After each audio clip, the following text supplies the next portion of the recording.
Okay, thank you so much, Rodel. So mabuting araw po sa kanilang lahat. Once again, I'm Raylene, the Coronado of the Member Education Department. So ang last topic po natin for this morning's first episode na webinar is more on pension loan program. So yung first topic po natin is more on sa mga employed, self-employed. This time around, sabihin natin we're going to concentrate more on naman pong loans na i-offer po natin sa ating mga pensioner.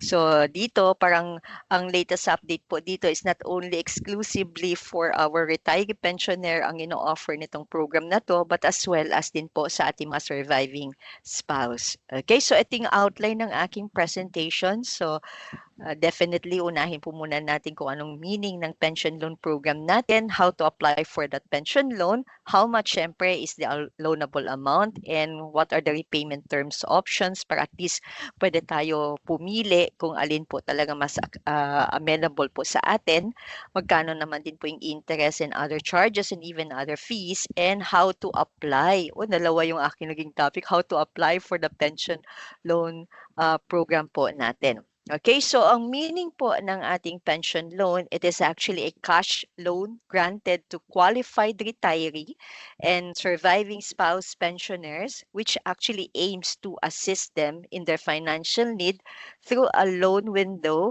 which does not require ATM cards as collateral and at the low interest rate. So sa ngayon kasi kung sabihin natin kapag nag-loan tayo sa labas, ang collateral talaga natin is the ATM. But this time around po dito sa ating program na to, hindi po collateral ang ATM, but instead hawak-hawak nyo po yung ATM na yan.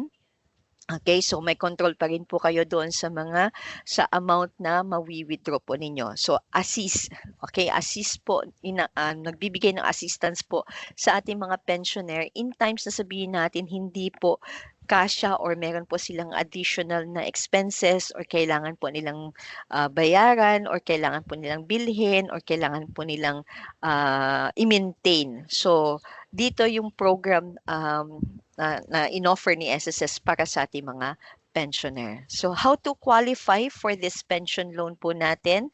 So all are actually eligible, especially for our SSS retiree pensioner, except for the following. So meron talagang exemption to the rule.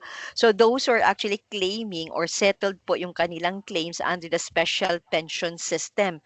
So kapag nakita nyo po na sabihin natin na it requires an representative or requires po an what's this, yung parang sabi na identification. So probably yung claims na natatanggap nyo is nandun siya sa special pension system. So hindi kayo magiging qualified pag nag-file po tayo ng pension loan. Second is if those who are under the care and custody of the representative pay, kasi hindi naman po lahat ng mga may mga pensioner po tayo na talagang bedridden na po. So may mga guarantor sila, may mga guarantor or may mga representative. So if that would be the case po, hindi po qualified yung pensioner natin to apply for the pension loan.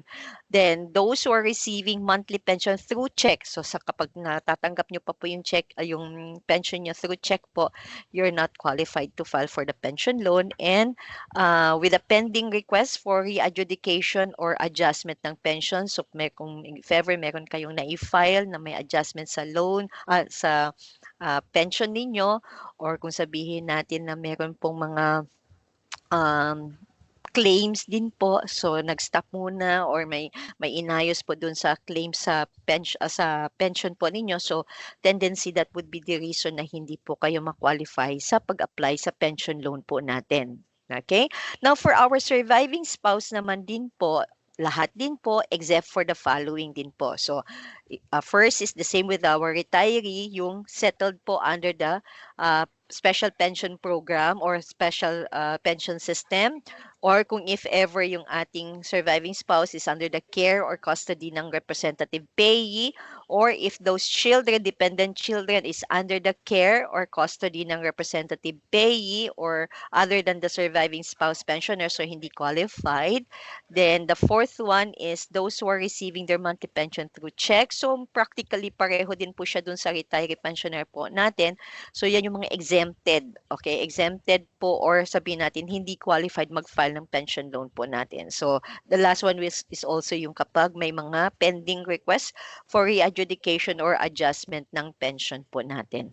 So other qualification po for us to avail of the pension loan is dapat register din po tayo sa My SSS portal po natin or yung sa website po natin. May valid din po tayong disbursement account kasi talagang we're advising our members na as much as possible if you have an online account, dapat naka-register rin po yung inyong online yung inyong bank account para for easy access and easy disbursement na rin po ng mga cash advancement na matatanggap natin from SSS. So, and also active pension savings account din po siya. So, when you say active pension savings po, yung mga nag-advance ng 18 months, okay, yung mga nag-advance ng 18 months, definitely ang naka-status po sa kanila is hindi pa sila active kasi in advance nila. So, isa't kalahating taon, hindi sila makakatanggap ng pension po nila kasi in advance po nila. So, when we say active pension savings account, ibig sabihin on the 19th month, once na you start receiving, okay, once na you start receiving your pension, ng status na po ninyo sa amin is active. So kapag yan na po yung active na yan at kahit 1 month pa lang po, you can immediately naman din po apply. Okay, apply for this pension loan po natin. Then the third one, updated dapat yung contact information po natin, most especially our mobile number, email address, and our mailing address. The fourth qualification for our pension loan is the age. Okay, age requirements. So make sure din po, ito yung maximum age at the time of availment. Ito yung sabihin natin na from the time na mag-mature na yung loan po ninyo, ito dapat yung edad po. Okay, ito po yung dapat na edad. So for our retiree pensioner, must be 85 years old or below at the end of the last month of the loan term.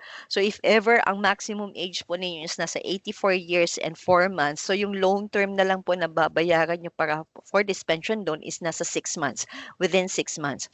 Kapag naka 83 years old na po hanggang 10 months, so 12 months to pay, then 82 years and 10 months, 24 months to pay. So it will really depend on the age requirement ng mga pensioner po natin upon application and upon after the maturity na rin po ng loan term natin.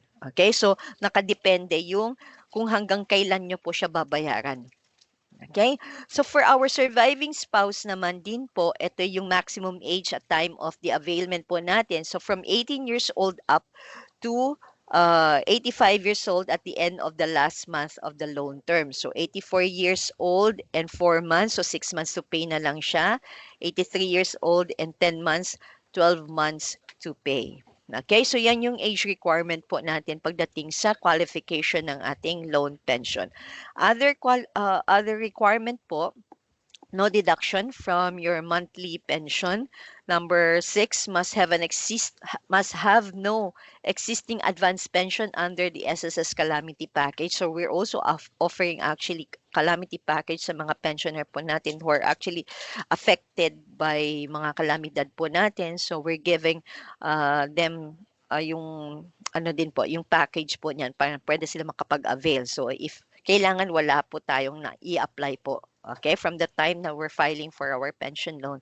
The 7th qualification is must be receiving his or regular monthly pension for at least, ito yung na-explain ko po kanina na kailangan active po yung status ng inyong pension.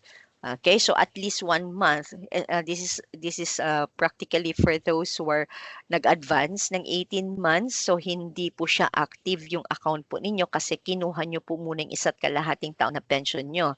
So if you want to file for under the loan program, kailangan po naka 1 month na. Okay, naka 1 month na kayo na naka-receive, nagre-receive na kayo ng pension ninyo at ang status po ninyo is active para maka-qualify kayo dito sa loan program po natin. Okay?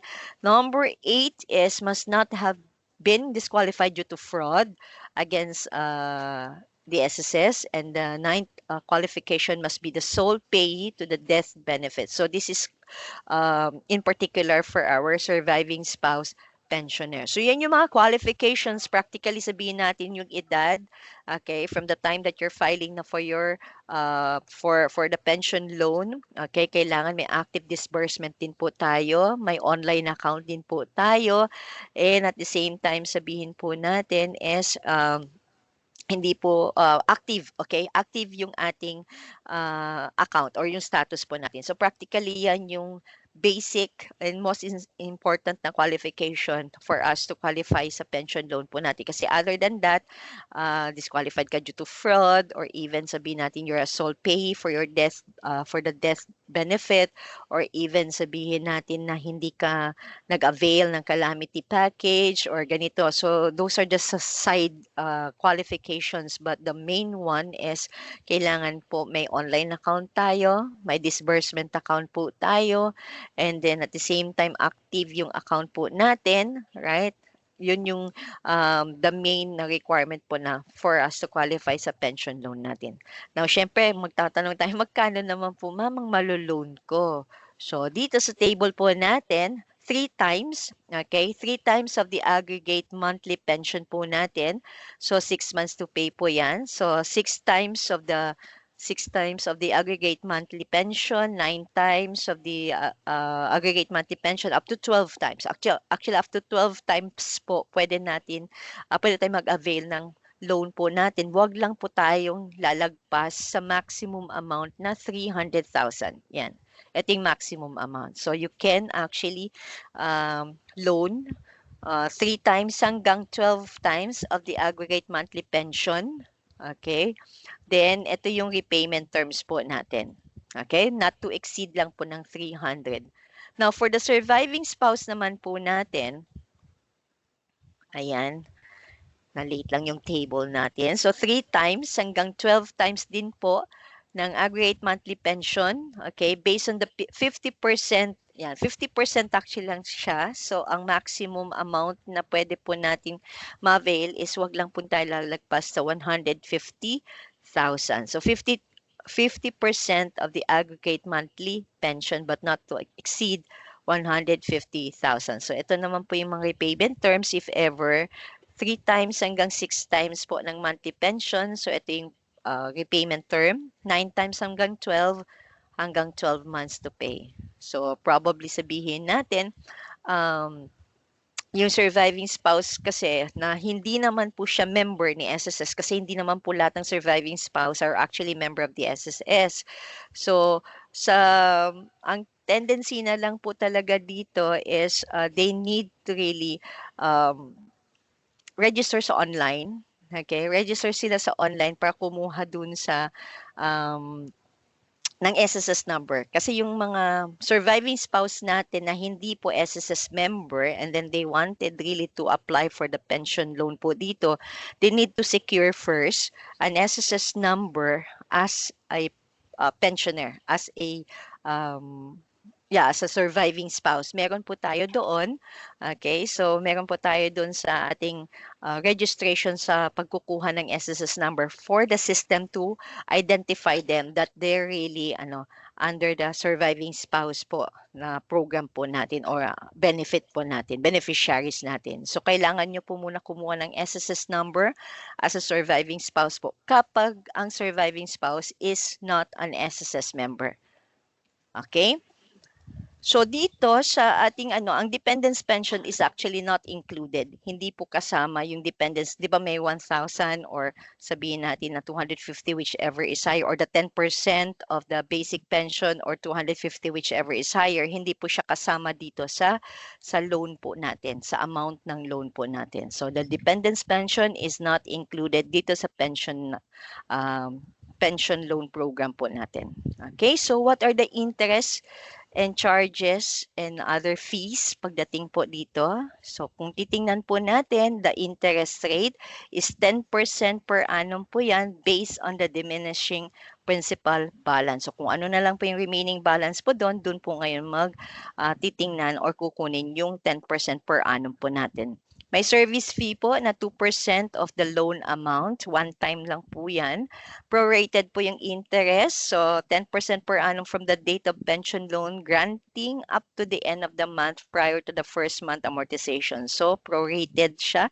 Yung 10% per annum po natin na interest. Meron din po tayong insurance premium based on the applicable insurance rates of the insurance provider. So, kasama rin po ang pagbabayad natin dun sa insurance. Very minimal lang naman din po ang kinukuha po dito sa interest and charges po natin. How to apply for our pension loan? So, pwede po tayo personal filing. So, you can visit the nearest SSS branch. Yan yung over-the-counter po. You need to fill out the form. Actually, may mga personal naman din po tayo that they will assist you dun sa e-center po natin. So, over-the-counter submission ng application, and as much as possible, yung mismong pensioner po ang pupunta doon. If ever na kung may representative po siya, kailangan po talaga ng SPA po yan, Special Power of Attorney, and as well as naka-indicate lang po doon sa SPA na yon kung ano po yung pwede lang pong gawin ng representative. But we still need to advise na kailangan po talaga si pensioner kasi may pipirmahan po doon sa application na mismo po si pensioner lang po ang pwedeng pumirma. Okay? Branch personnel, yan, will assist you sa over-the-counter filers po to apply through the e-center natin. So if ever sabihin natin, hassle on your part to visit the SSS branch, mahabang pila, or kahit na sabihin natin, ma'am, pensioner po ako, or ma'am, senior po ako, marami po rin pong nakapilang mga seniors, so talagang first come, first serve din po yan. So pwede rin po tayo, another option is at the comfort of your home. Yan, basta as long as you have an online account, naka-register po kayo dyan, pwede po tayo mag-apply ng ating pension loan through our my.sss account. So, paano mag-apply po dito sa ating pension loan? So, step 1, you just need to visit yung yung www.sss.gov.ph and then click on login to your MySSS. Yan, user ID and even your password para mag-sign in po tayo. Then, under the loans, yan, pension loan po ang tingnan po natin. Okay, then after that, you just need to select lang po yung loan amount. Okay, then disbursement bank and loan term. So, titingnan po disbursement bank po yan kung saan po i-credit yung loan po ninyo. Pero naka-default naman din po siya na kapag meron na kayong ATM card na in-enroll ninyo, or sabihin natin UMID, okay, enrolled as ATM, doon po siya kaagad. Yan. So, dito makikita po natin kung magkano yung maloloan po natin, how much is your monthly pension, right? How much is the amount ng monthly amortization po ninyo, how much din po yung proceeds na matatanggap nyo sa ATM ninyo, and at the same time, magkano rin po maiiwan sa ATM nyo. Kasi hindi po lahat, okay, hindi po lahat ng amount ng pension nyo is ibabawas po para pambayad sa loan. So, as much as possible, or almost 50%, okay, almost 50% of your pension, the amount of your pension, may maiiwan pa rin po sa ATM nyo. So, ibig sabihin, may take home pa rin po kayo, okay, at meron pa rin po kayong expenses din po doon sa inyong pension. So, after na po natin mag-review to, you just need to click next. Then after that, syempre, ito yung disclosure statement po. Dito rin natin ma-review kung kailan po mag-start yung payment po natin, how much is the amount na madideduct po. Yan, and then how much is the interest or other charges na naka-indicate po dito. Then once that you have read on this one and analyzed it, and then click on proceed na po if you're amenable na rin po na this will be the amount that you'll be receiving at ito rin po yung maloload po ninyo. If not, so pwede lang din po natin i-click yung back, okay, para balikan po natin yung application po natin. But if you're okay na with this one, you just need to tick on this one that I have read and properly analyze the disclosure statement and click on next. So the step 6 po natin, yan, pension re-review na po natin. And then confirm po ninyo yung loan details and read the certification, most especially this one. Yan, acknowledgement and authorization and agreement. Yan, promissory note. Then if you have read and understood this, tick nyo po yung box na to. Okay, then submit. Okay, pag nakapag-submit na po tayo niyan, yan, the pension loan application transaction summary page will be displayed. click done na po to finish your transaction. So nandito po yung kung saan po makakredit yung loan proceeds nyo. In this case, ang pinili po niya is Union Bank of the Philippines. Then ito rin po yung sabihin natin na successfully submitted yung application nyo, yung date, the time also, and then take note also of the transaction number. So if you're done with this one, click lang po done and then yan. Okay, may email notification din po kayo matatanggap. So make sure that active din po yung email ninyo. Doon po ma-view ninyo yung summary ng in-apply nyo po. Okay, summary ng in-apply nyo, nandyan na yung net proceeds, monthly amortization, how much, and then monthly pension after loan deduction. So ito yung sabihin natin na maiiwan po sa ATM po ninyo. Then kung kailan kayo magsa-start ng monthly amortization nyo, and then kung ilang years to pay din po siya. Okay, so successful po yan siya. Ang crediting ng pension loan po natin is within 3 to 5 working days. Okay, 3 to 5 working days is either yan sa UMID Pay card or sabihin natin kung ano po yung bank account na in-enroll po natin or kung saan po natin natatanggap yung ating pension, doon na rin po siya i-credit. Okay, yan yung active pension savings account po natin. Okay? Then, kung gusto po natin mag-renew ng loan po natin, make sure na bayaran po natin muna in full. Okay? Yung ating loan, current loan po natin bago po tayo makaka-renew. Okay? So, pensioner shall be allowed to reapply sa pension loan po natin only after full payment of the current loan. So, yung loan renewal po natin may be filed through the SSS Digital Services or over-the-counter. So, yung dalawang option na yan.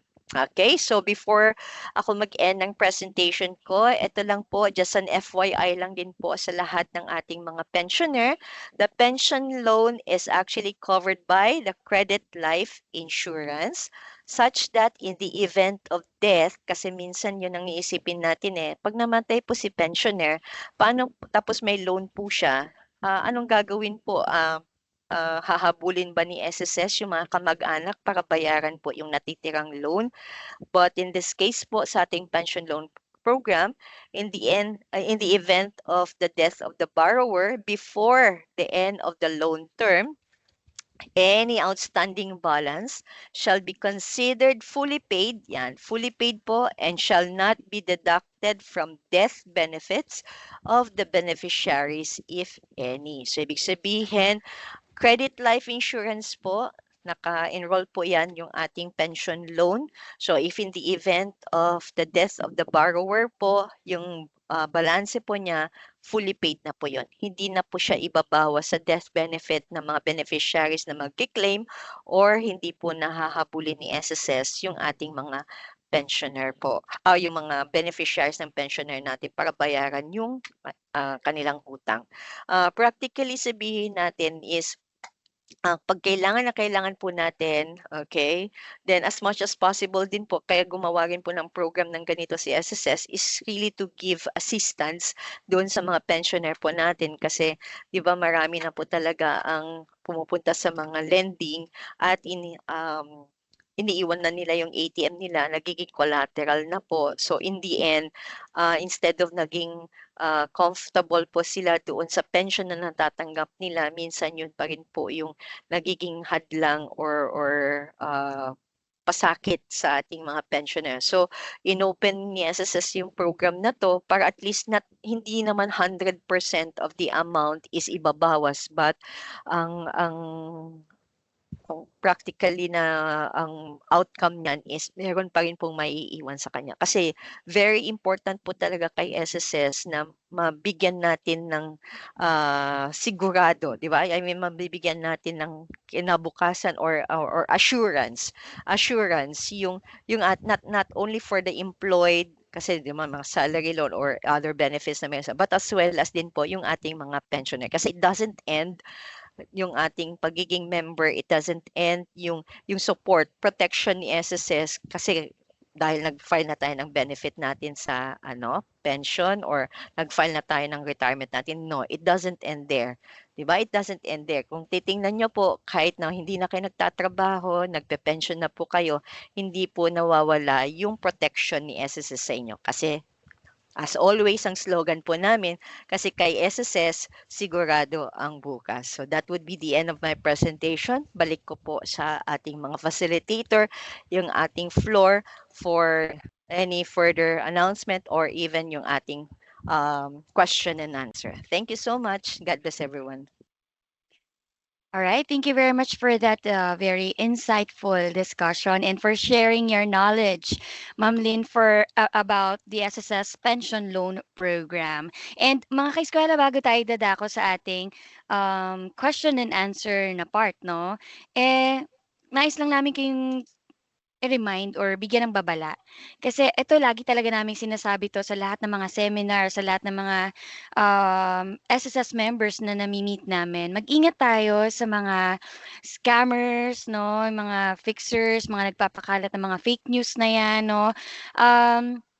Siguro naman po ay marami na tayong nakikita rin na mga babala, iba't ibang mga warnings, so mga paalala sa atin patungkol sa mga ganito. So kung sakali na maaring may nag-text sa inyo or may mga nagpapadala ng mga links, no? Huwag kayong maniniwala kasi ang SSS hindi nagpapadala ng mga links tapos i-ask kayo to tap the link or i-click ninyo yon and then may dedirect kayo sa isang website, no? Which is a fake site, no? So mag-ingat tayo at kung sakali mga kaeskwela na maka-witness kayo, kayo mismo maka-experience, no, ng mga ganitong mga modus, no, maaari ninyong i-report through this email address, fid@sss.gov.ph, or pwede kayong tumawag sa number nila. So 02, yan, area code 02-8924-7370. Basta lahat ng patungkol sa mga phishing, smishing, mga nagpapadala ng mga clickbaits, basta sa mga scammers na yan, no? So tulungan nyo ang SSS na mahinto, no? Maiwasan natin na mabiktima ng mga ganyan. So maging wais tayo at mapanuri. And I guess ready na yung ating speaker to answer some of the questions na nag-gather natin, no? So tingnan natin sa unang, ready ka na ba, Ma'am Lynn? Okay, so for our first Ready. question. Okay, salamat po. So for our first question from Rosemary, ano po ang oldest age na maaaring mag-pension loan? Bago mag-85 po. Thank you so much for the question, Ma'am Rosemary. Bago mag-85. Ang maximum age po natin is hanggang 85 years old po.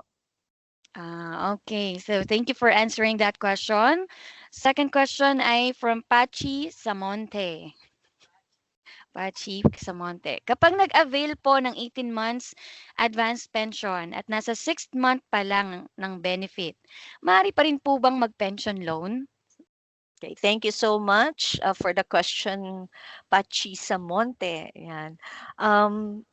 Sa qualification natin sa ating pension loan po, kailangan active yung account. Okay, so ibig sabihin when you avail of the advance 18 months, so isa't kalahating taon in advance mo yun. Kahit na naka 6 months ka na avail mo or naka 6 months ka na, then you wanted to file, still hindi pa rin po kayo magiging qualified nun kasi ang status po ng inyong pension na natatanggap is quote-unquote inactive. Okay? Inactive siya because of you've advanced the 18 months. So, magiging active lang po siya on the 19th month. Then once na you started receiving your pension on the 19th month, dun pa lang po kayo qualified mag-file ng pension loan po. Okay? Alright. Hopefully cleared.